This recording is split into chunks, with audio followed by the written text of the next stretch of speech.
Hello, আপনারা এই সাইডে যারা আছেন আরো পিছনে যাইতে হবে, নাহলে আমরা অনুষ্ঠান চালাইতে পারবো না। বাসের বাইরে, বাসের ভিতরে কেউ থাকলে বসে থাকা লাগবে। বাসের ভিতরে যারা আছেন সবাই বসেন।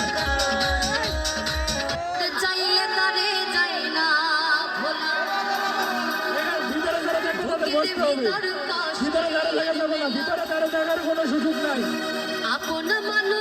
ভিতরে থাকলে বসতে হবে, আর দাঁড়িয়ে থাকতে চাইলে বাইরে যান, বাসের বাইরে।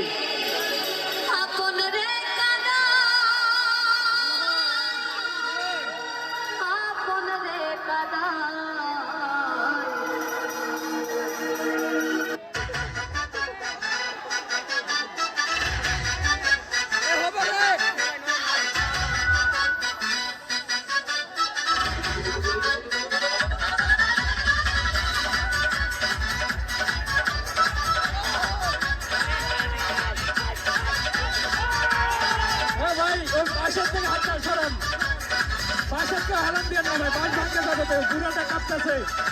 এরকম করলে তো অনুষ্ঠান চালানো যাবে না।